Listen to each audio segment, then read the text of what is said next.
美国《时代》杂志公布自控制4年前100名上有影响力的人物，赖清德以台湾未来总统的身份入选领袖这个项目。总统府表示讲，这是国际社会对台湾民主成就的重要肯定。另外，最近的这新政府当咧公布内阁人数，就风声讲这郑文灿会去开机会，但是郑文灿伊无正面回应。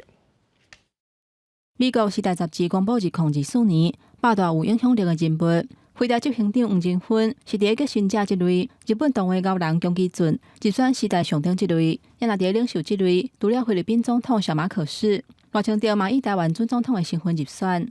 感谢《时代》杂志评选赖清德副总统为2024年100大影响力人物之一，这是国际社会肯定台湾人民所共同努力达成的民主成就。赖清德得到肯定，国防安全研究院执行长戴秉琦分析，赖清德除了是出球政治人物，嘛显示台湾半导体产业伫全球供应链扮演真重要的角色，也有台湾伫面对中国威胁甲挑战之下，也是受到国际肯定。当我看到各位杰出的青少年志工，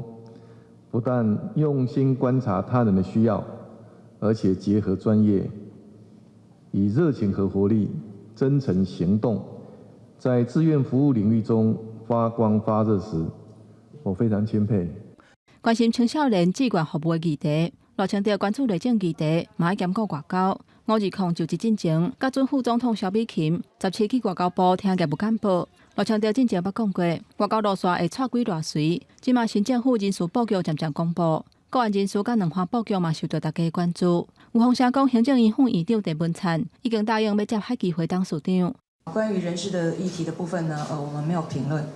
外界推测，若由郑文灿接海基会，会是赖清德释放两化对外交流的信号。也若郑文灿敢若留文字的回应，讲春暖花开较重要，互大家去想象。记者综合报道。